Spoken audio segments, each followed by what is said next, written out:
The night I met the man who owned half the city, I was carrying a pot of chicken soup and wearing socks with tiny blue stars on them. It was almost 1:30 in the morning when I stepped out of the elevator on the 6th floor, balancing my tote bag on one shoulder and trying not to drop my keys. I had just finished a 12-hour shift at an urgent care clinic in Brooklyn, and every part of me ached. My lower back hurt. My feet burned. Even my ponytail felt tired. All I wanted was a shower, 2 ibuprofen, and 6 hours of sleep I probably wasn't going to get. Then I heard it. A cough. Thin. Sharp. Too small for the hour. It came from the apartment across the hall, followed by the sound of something light knocking against the wall. I stopped with my key halfway to the lock. Everybody in that building knew how to mind their own business. It was practically written into the lease. You did not ask questions. You did not linger in hallways. You definitely did not get involved with the people in 6B, who had expensive cars, blacked-out windows, and visitors who never smiled. But that cough came again, weaker this time, and whatever good sense I had left after midnight gave out. I crossed the hall and knocked. No answer.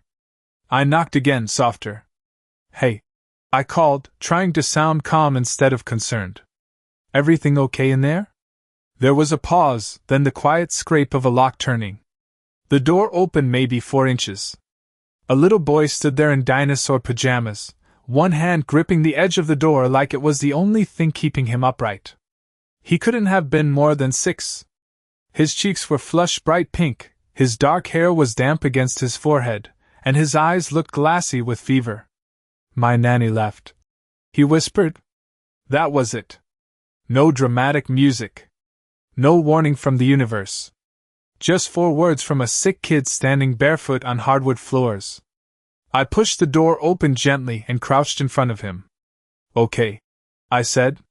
First, you need socks. Second, you need to sit down before you fall down. He blinked at me like he was trying to decide if I was real, then turned and shuffled back toward the couch. The apartment was bigger than mine by at least 3 zip codes. Clean lines. Soft lighting. Furniture that looked too expensive to touch. But it felt wrong somehow, too quiet, too cold, like nobody had laughed in it for a long time. I found a blanket draped over a chair, wrapped it around his shoulders, and asked the practical questions in the voice I used with nervous patients and stubborn toddlers. What was his name? Noah. Where was his grown-up? Daddy was gone.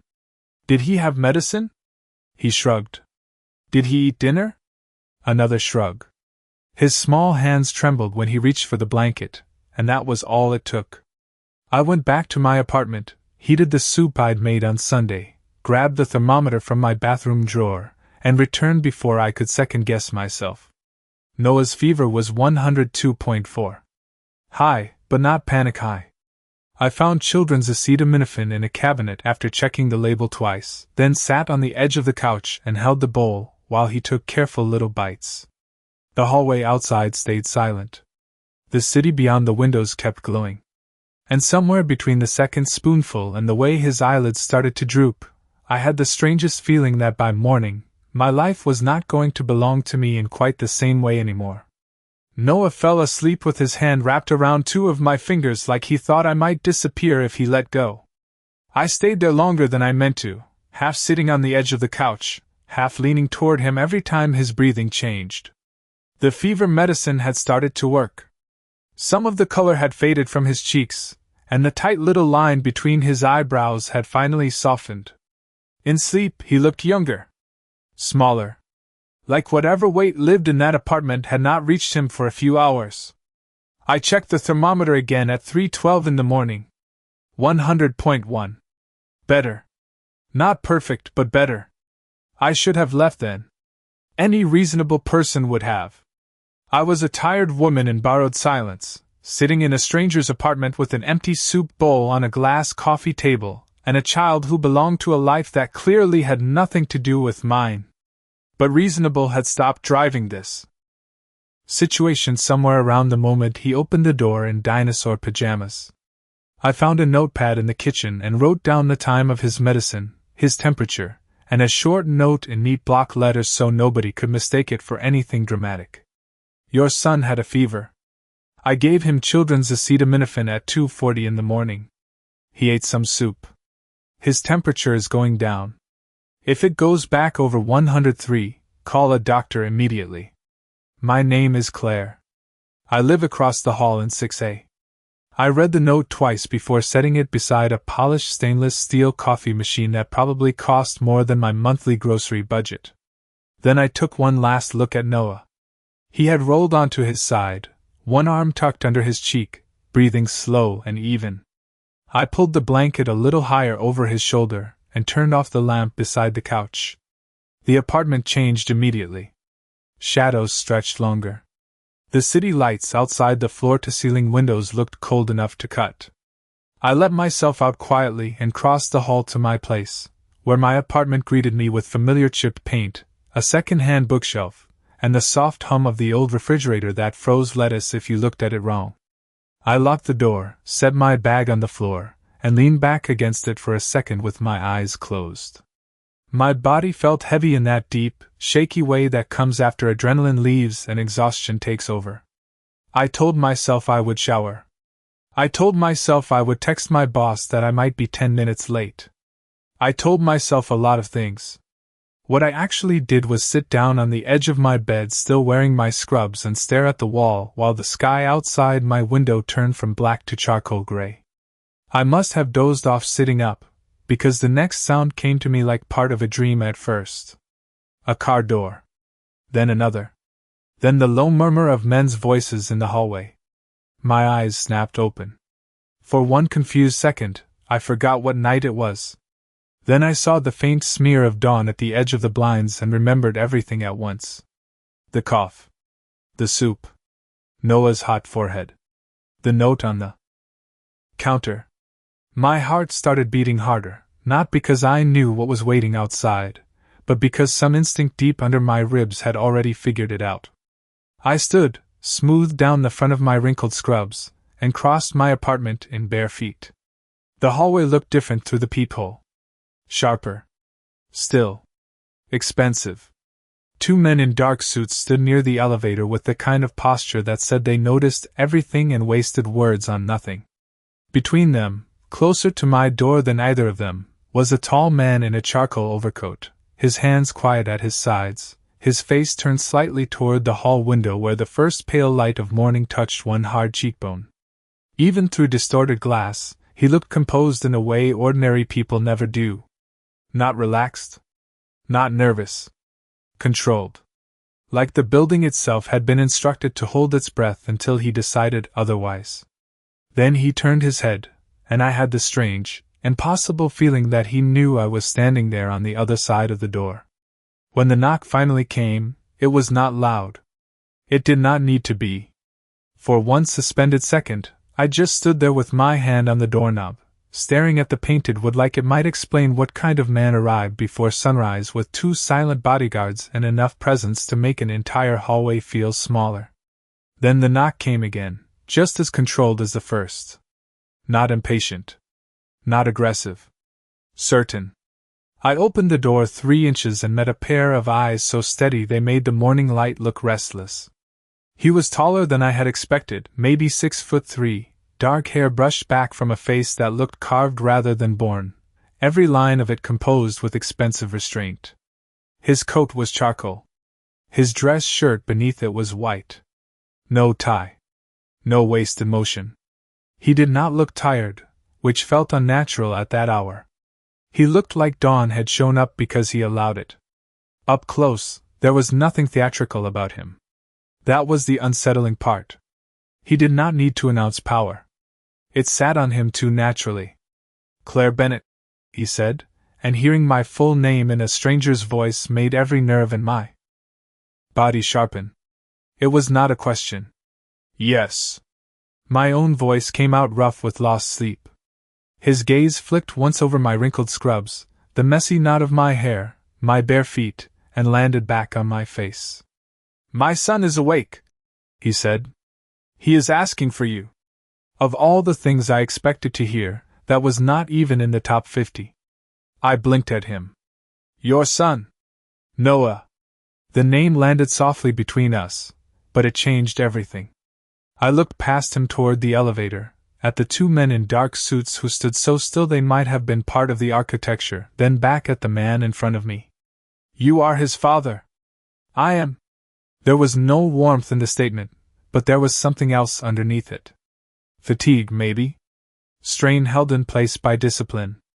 I folded my arms, more to anchor myself than anything else. He had a fever of 102.4 when I found him. I gave him medicine at 2:40. I left a note. I read it. His voice was low, precise, almost too calm. You entered my apartment. Your son opened the door alone at 1:30 in the morning while burning up with fever. The words came out before caution could stop them. So yes. I entered your apartment. One of the men by the elevator shifted almost imperceptibly. The man in front of me did not. He just watched me, and I had the strange feeling he was not offended. Measuring, maybe? Recalculating. Most people in this building know better than to involve themselves in my affairs, he said. Most people in this building would have let a sick child sit alone in the dark. The silence that followed was so clean it almost rang. Somewhere far below us, a car horn sounded on the street, and then disappeared. The man's eyes narrowed by a fraction, not in anger, but in focus. You speak very directly, Miss Bennet. I am tired.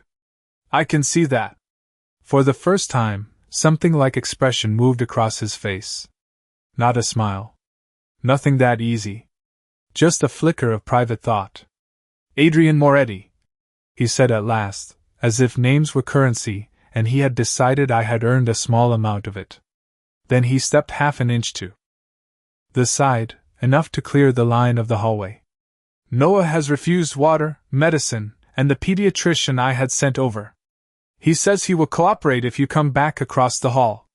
I stared at him. He said cooperate. That was the word he used.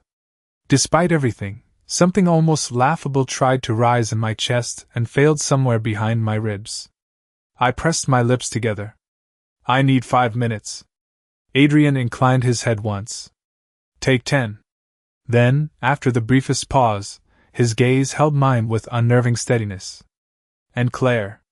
Hearing my first name from him felt too intimate for a hallway at dawn, too deliberate. Thank you for not leaving him alone. I came back across the hall 10 minutes later in clean jeans, a pale gray sweater, and the kind of exhaustion that coffee could not fix. My hair was still damp from a rushed shower, and I had barely managed concealer under my eyes before deciding there were limits to human effort before sunrise. Adrian was waiting exactly where I had left him, as if men like him did not pace or check their watches or second-guess anything. He stepped aside without a word and let me enter first. The apartment looked different in daylight. Still elegant. Still too quiet. But now I could see the details I had missed in the middle of the night. Fresh flowers on the kitchen island. A toy truck tucked beneath a chair. A framed drawing on the far wall done in thick green crayon. A child's uneven handwriting spelling out the word Dad. That single crooked word did more to humanize the place than all the marble and glass in Manhattan ever could. Noah was curled into the corner of the couch, blanket pulled to his chin, hair sticking up in soft dark angles. When he saw me, his whole face changed. Not dramatically. Just enough. The tension in his little shoulders eased. You came back, he said, voice scratchy with fever and sleep. I said I lived across the hall, I told him, kneeling beside the couch. I was not exactly crossing state lines. That earned me the faintest ghost of a smile. Children always surprise you with what they understand. I set the thermometer gently against his forehead. 99.8. Better. Still warm, but no longer alarming. That is good, I said. You need more water, though. And maybe toast if your stomach can handle it. Noah made a face that clearly ranked toast somewhere below personal insult. What about applesauce? I asked. He considered. Maybe. A strong maybe. I will take it. I stood and turned toward the kitchen, only to find Adrian watching the exchange with a stillness that felt heavier than silence. Up close in daylight, the control in him was even more obvious. Everything about him was precise, from the angle of his shoulders to the way he held a mug of untouched coffee like it had been handed to him and forgotten. There were shadows under his eyes now. Fine lines of fatigue at the corners I had not noticed before. For the first time, he looked less like a force of nature and more like a man who had been awake all night for reasons he would never explain. "There is bottled water in the refrigerator," he said. "And the pediatrician left a list of foods he can try." "That is helpful," I said, opening the refrigerator. It was stocked like a luxury hotel and somehow still felt less practical than my tiny kitchen with its dented saucepan and half-empty carton of eggs. I found water, applesauce, and a loaf of expensive bread that probably had its own trust fund. "Did he see the pediatrician?" I asked. Adrian leaned one shoulder against the counter, mug still in hand. "Eventually." "Meaning?" "Meaning Noah informed a board-certified physician that he was not interested in being examined by anyone who did not bring soup." I looked back toward the couch. Noah, traitorously pleased with himself, pulled the blanket higher with an expression of mild innocence. The laugh escaped me before I could stop it. Just one breath of it, quiet and surprised. Adrian's eyes shifted to my face at the sound, and something unreadable passed through them. Not softened. Men like him did not soften easily. But adjusted, maybe? As if he had expected competence from me, and had not expected warmth to come with it. I poured water into a glass, peeled back the foil on the applesauce, and carried both to Noah with the exaggerated seriousness children respect. "All right," I said. "Here is the deal. 2 sips of water. 3 bites of applesauce. Then you get to tell me whether the dinosaur pajamas are your favorite, or just your emergency formal wear." Noah gave me a sleepy look that suggested he was too old for this conversation and too weak to resist it. He took the glass. 2 careful sips. Then a third. I felt Adrian move somewhere behind me, not close enough to crowd, not far enough to disappear. His voice came low and even from over my shoulder. He has not listened that well in months. I did not turn around. Maybe he just likes being asked instead of ordered. The room went still again, but this time the silence felt different. Not cold. Not exactly. Just honest enough to be dangerous. The rest of the morning unfolded in a rhythm that should have felt ordinary, and somehow did not. Noah ate half the applesauce, rejected the toast on moral grounds, and allowed me to convince him that 4 more sips of water were not, in fact, a personal betrayal. By 8:05, the fever had dropped enough that the sharp flush was gone from his cheeks, leaving him pale and drowsy but no longer burning up. I should have gone home after that. I had work at 10. I had laundry in a heap by my bed, a sink with 2 coffee mugs in it, and a life on the other side of the hall that made sense in a way this apartment never could. But every time I stood, Noah's hand would drift toward my sleeve, not clutching, just reaching, and every time I looked up, Adrian was there in the background with that unreadable stillness of his, as if he had already realized I was losing an argument with myself. Around 8:30, Noah finally fell asleep again, this time with a glass of water on the side table and less tension in his breathing. I tucked the blanket around him and rose carefully from the couch. "He should keep resting," I said in a low voice. "If the fever comes back this afternoon, call the pediatrician again. Alternate fluids. Watch for chills, dizziness, any trouble breathing." But honestly, I think the medication finally did what it was supposed to do. Adrian stood near the windows with his coffee untouched for so long that I suspected it had gone cold an hour ago. Sunlight had started to climb over the buildings across the street, catching on the glass and steel of the skyline, but somehow the brightest thing in the room was his attention when he turned it fully on me. "You are speaking to me like I am one of your patients," he said. "I am speaking to you like you have not slept and might miss half of what I am saying." For the smallest second, I thought I had overstepped. Then the corner of his mouth shifted, not quite enough to be called a smile. "That is fair." He set the mug down on the counter with precise care. "Will you be working today?" "Yes." "At the clinic?" Again, not a question. I exhaled slowly. You looked me up. I made certain the woman alone in my apartment at 2 in the morning was who she claimed to be. There it was. The line between my world and his, drawn clean and cold across polished wood floors. I folded my arms. And Claire Bennett is 26 years old, works at a walk-in clinic 3 subway stops away, pays too much rent for an apartment with poor insulation, and once spent 3 consecutive Saturdays volunteering at a community vaccination drive in Queens. My stare must have sharpened, because his voice lowered by half a shade. I also know you have no criminal record, no suspicious financial ties, and no reason to approach my son except concern. That is supposed to make me feel better? No, he said evenly. It is supposed to explain why you are still here. I should have been angry, and part of me absolutely was. But beneath the irritation was another feeling I did not like nearly as much. Relief. Because if Adrian Moretti belonged to the kind of world my instincts were whispering about, then being trusted by a man like that was not a small thing. It was a door opening. Possibly a dangerous one. I am here because Noah was sick, I said. Not because I want anything from you.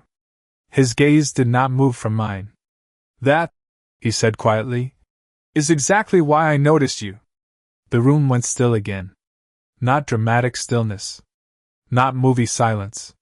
Something more unsettling than that. The kind that happens when a sentence lands harder than it should. I looked away first, toward the couch, toward the sleeping little boy who had somehow become the safest thing in the room. I need to get dressed for work.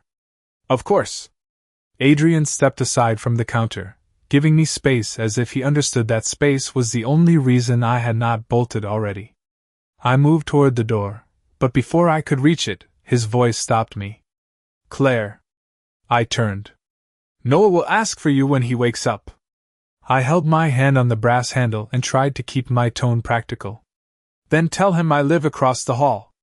Adrian's eyes stayed on mine, steady and dark and far too perceptive for 8:40 in the morning. I do not think, he said. He is the only one who will remember that. By the time I made it to the clinic, the day already felt borrowed. Everything after dawn moved with that strange, slightly unreal sharpness that comes from too little sleep and too much adrenaline. The fluorescent lights over reception were harsher than usual. The waiting room smelled like disinfectant and stale coffee. A toddler in a Yankees sweatshirt was crying near the fish tank while his mother filled out insurance forms with the expression of someone one late fee away from losing her patience with the entire universe. Normally that kind of ordinary chaos grounded me. That morning, it only made the quiet luxury of the apartment across the hall feel even more improbable. I spent the first hour taking blood pressure, checking temperatures, and explaining for the 20th time that antibiotics do not fix every sore throat in New York. I should have settled back into myself by then. Instead, I kept seeing Noah's flushed little face and Adrian Moretti standing in my doorway like he had been carved out of the last dark hour before sunrise. At 11:15, my phone buzzed in the pocket of my scrub top while I was washing my hands between patients. I glanced down, expecting a pharmacy callback or a message from my supervisor. The screen showed an unknown number, and a single line of text. His temperature is normal. He ate half a banana. I stared at it longer than I should have. No greeting. No signature. Just a report clipped and precise, somehow unmistakably his. Before I could talk myself out of it, I typed back. That is progress. Keep pushing fluids. Bland food for the next few hours. 3 dots appeared almost immediately, then vanished, then returned. He says bananas are insulting. I looked up from the sink and laughed under my breath before I could stop myself.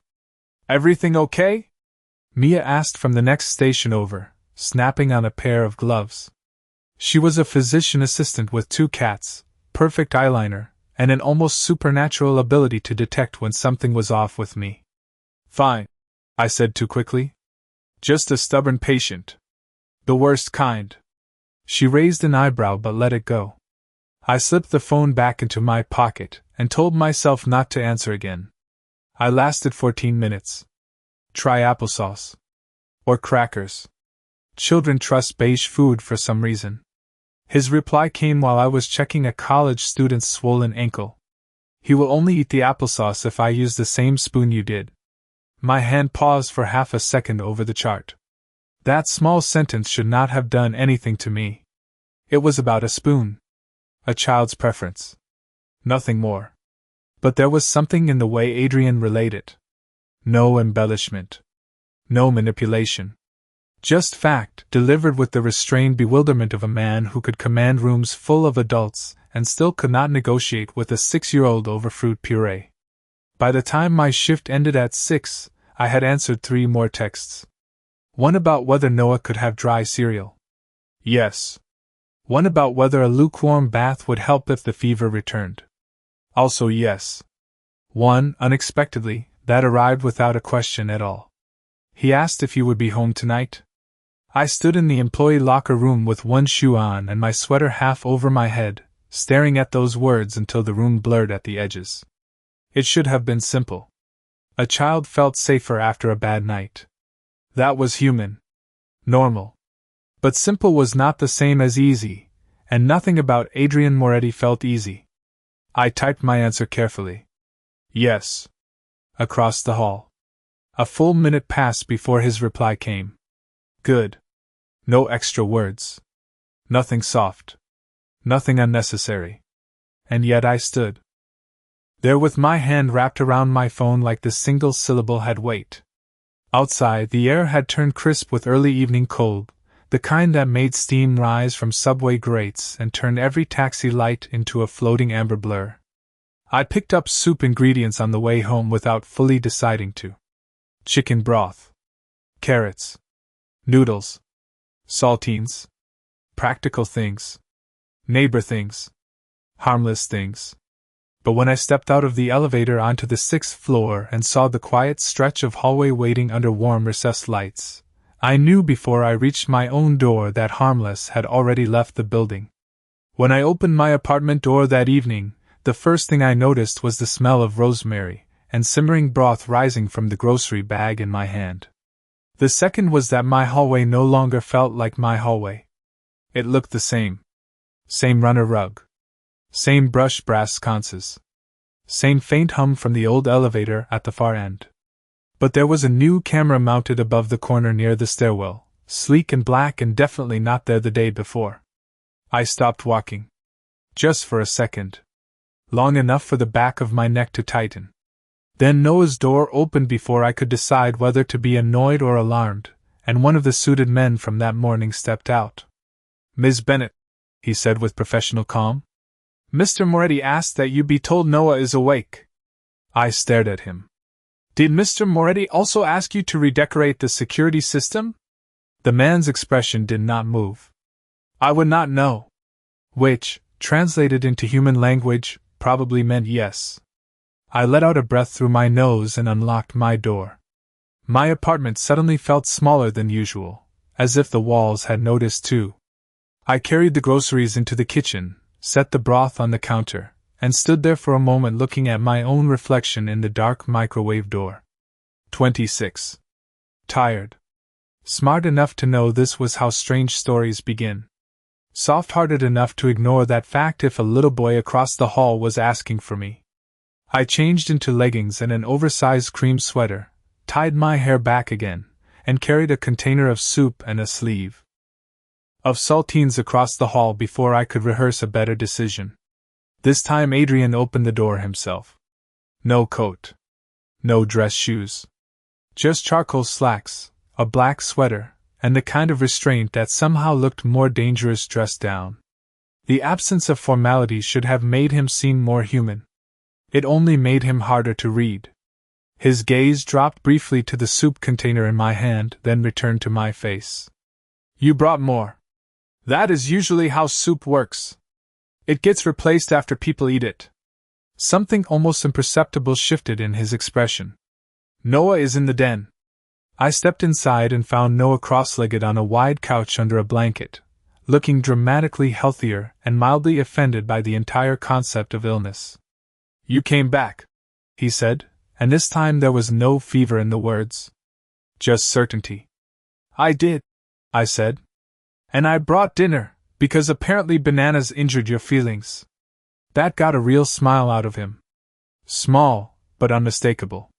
He accepted the soup with solemn approval, crumbled exactly 3 crackers into it, and proceeded to lecture me on why the green dinosaur pajamas were for weekdays only and the blue ones were for important situations.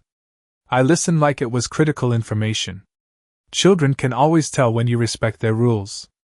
From the kitchen, I could feel Adrian watching us, not intrusively, just steadily, like someone observing a language he had not spoken in years. Noah finished most of the bowl, which felt like a victory worthy of confetti, and after a while he wandered off to retrieve a stack of picture books from a low shelf. "Read this one," he told me, climbing back onto the couch and shoving a hardcover into my hands. "My dad skips pages." I looked up before I could stop myself. Adrian was leaning against the doorway with one shoulder, arms folded, expression unreadable. "I do not skip pages," he said. Noah did not even look over. "You skip the boring parts. The boring parts are 3 pages about a turtle buying boots. That is called character development," Noah informed him. I bit the inside of my cheek so I would not laugh at the exact wrong time. Adrian's eyes met mine. Over Noah's head, and there it was again, that strange quiet adjustment in his gaze, like every time I stepped into the room, something in his internal calculations had to shift. I opened the book and began to read. My voice softened without asking my permission. The apartment softened with it. Even the lights seemed warmer. Halfway through the story, Noah leaned against my side, sleepy but determined to stay awake until the turtle got his boots. When I turned the page, I noticed a framed photograph on the side table I had not seen before. Noah, younger by at least a year, laughing on a beach. Adrian beside him in a white shirt with the sleeves rolled up, not smiling exactly, but close enough that the difference mattered. No woman in the frame. No missing piece named out loud. Just father and son under a bright blue sky that felt very far from this room. I finished the story and closed the book gently. Noah's eyes were already slipping shut. He mumbled something against my sweater that I could not quite catch, then settled deeper into the cushion. I looked up and found Adrian still watching me, but now there was something less guarded in it. Not trust. Not yet. Something quieter. More dangerous. Recognition, maybe? As if we had both just realized that Noah was no longer the only reason I kept coming back. After Noah fell asleep for real, the apartment settled into that rare kind of quiet that feels earned instead of empty. The city still glowed beyond the glass, taxis sliding through downtown like beads of amber light, but inside the den everything had narrowed to the slow rise and fall of a child's breathing and the soft weight of a picture book still resting in my lap. I eased it onto the side table and shifted carefully, trying not to wake him. Adrian stepped forward without a word and lifted his son with practiced precision, one arm under his knees, the other supporting his back. Noah barely stirred. Just turned his face into the dark knit of Adrian's sweater and sighed. The sight stopped me more than it should have. There was something disarming about strength when it moved gently. Adrian carried him down the hall, and for a moment I remained alone in the den, surrounded by warm lamps, expensive furniture, and the fading scent of chicken broth. I should have left then. I knew that. Instead, I found myself standing by the window, looking down at the river of headlights several stories below, wondering how a life could feel so distant from mine and still somehow press this close against it. "He likes you," Adrian said from behind me. I turned. He had come back quietly, hands empty now, his expression unreadable in the low light. "He was sick," I said. "Children get attached to anyone who helps when they do not feel well." Adrian moved farther into the room, slow and deliberate, as if he understood that sudden movement made people like me brace for impact even when no impact was coming. "No," he said. "No, it does not." I held his gaze. "What is that supposed to mean?" "It means he does not trust easily." His voice stayed calm, but the words carried more weight than their volume. "Not doctors. Not staff. Not most adults, if I am being honest. Since his mother died, he has learned to keep his world very small. The room seemed to shift around that sentence. Not dramatically. Just enough. Another missing piece, gently placed where I could finally see the shape of things. I looked toward the hallway where he had taken Noah. How long ago? Adrian's jaw tightened once before smoothing again. 18 months. I swallowed. There are some kinds of pain that announce themselves loudly, and others that stand perfectly still in tailored black wool and answer questions like they are reading market reports. I am sorry, I said quietly. He inclined his head, accepting the words without pretending they fixed anything. For a moment neither of us spoke. The silence felt different now. Less like a test. More like the space that opens when the truth has entered a room and no one wants to crowd it. He used to sleep without the hallway light on, Adrian said at last, his gaze drifting toward the den entrance. He used to eat anything green. He used to laugh more.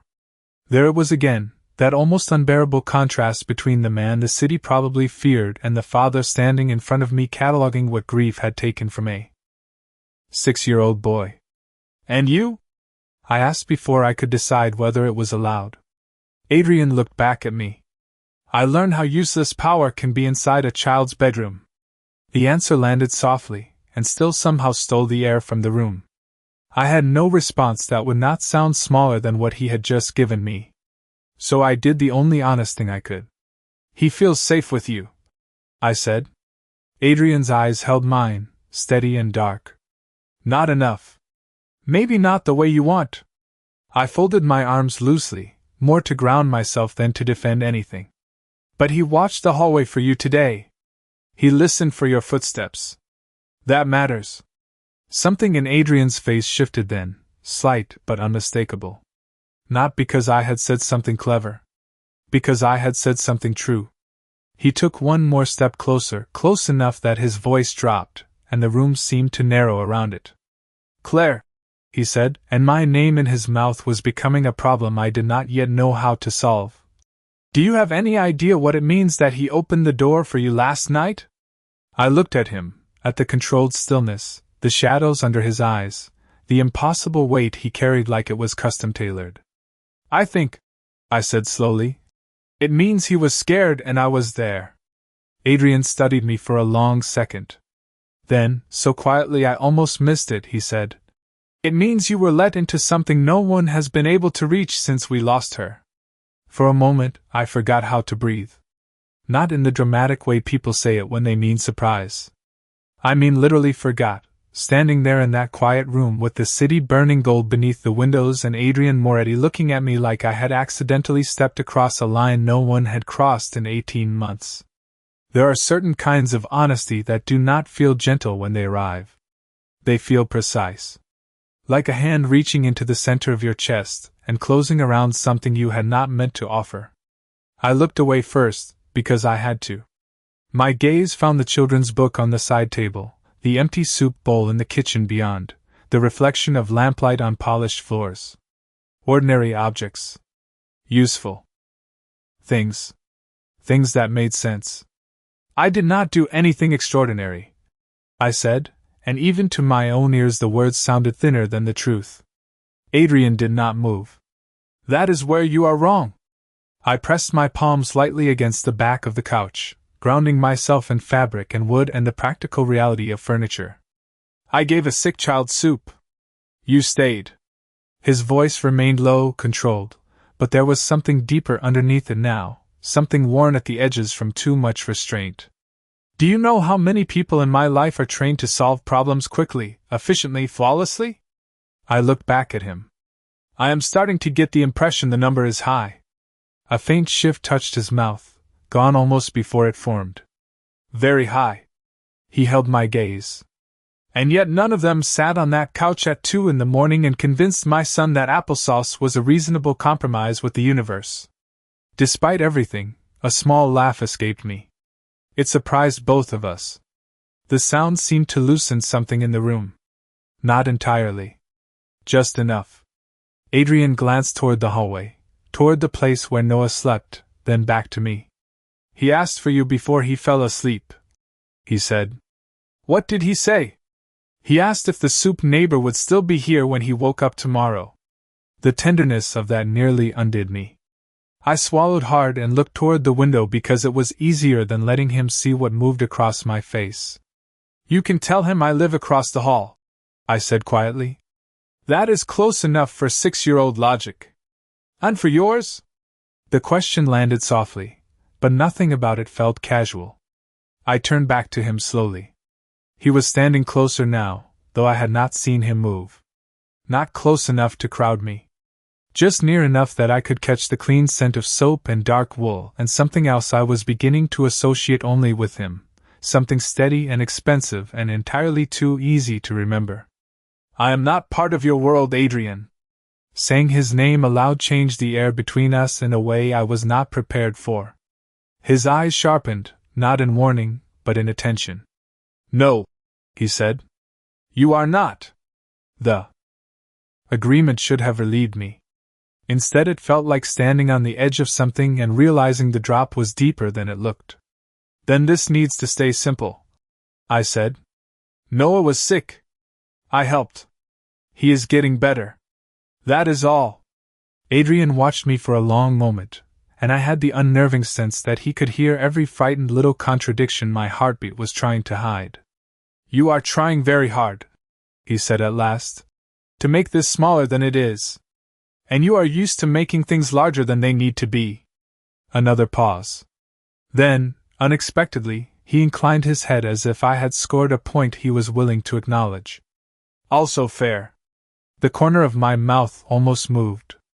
Almost. The city lights behind him threw a faint rim of gold along one side of his face, catching at the hard line of his cheekbone, softening nothing and somehow making him look more dangerous for it. Men like Adrian Moretti were not difficult to recognize, even when nobody explained them. Power changed the temperature of a room. It altered gravity. And standing there with his son asleep down the hall and the remains of my homemade soup still on his counter, I understood something I wished I did not. He could probably buy anything. Influence almost anyone. Command loyalty with a single look. But tonight none of that was what had marked him. It was the quiet in his voice when he talked about Noah. The helplessness he kept hidden under perfect control. The way he had thanked me at dawn like gratitude was not a language he trusted himself to speak often. I reached for my coat draped over the armchair and slipped it on, more because I needed the barrier than because I was cold. I should go, I said. Adrian nodded once, but he did not step back. Will you come tomorrow if he asks for you? There it was. Not a demand. Not exactly. Something more dangerous than that. A request from a man who did not seem built for requests. I looked past him toward the hallway again, toward the sleeping child who had opened a door in the middle of the night because he was scared and alone, and somehow decided I was safe. Then I looked back at his father, who was infinitely less easy to understand and becoming harder to walk away from by the minute. If Noah needs me, I said carefully, I will come. Adrian's eyes held mine. And if I do? The room went still. My hand tightened on the strap of my bag. Somewhere below us, a siren wailed in the distance and faded into the city. I should have answered immediately. I should have had a smart response ready, something light and practical and impossible to misread. Instead, I stood there, caught between the version of my life that existed yesterday and the one waiting in the silence between us now. When I finally found my voice, it came out softer than I intended. That, I said, sounds like a much more complicated question. Adrian looked at me as if I had just confirmed something he already knew. Then he stepped aside and opened the door. Good night, Claire. I moved past him into the hallway, suddenly aware of every breath, every footstep, every quiet inch of distance. At my own door, I turned back once. He was still standing there in the warm light of the apartment, one hand resting on the open door, watching me with that same unreadable steadiness that had unsettled me from the first moment. Except now I understood the most dangerous part was not that Adrian Moretti saw too much. It was that for the first time in a very long while, I was afraid he might see me clearly and I might not want to look away.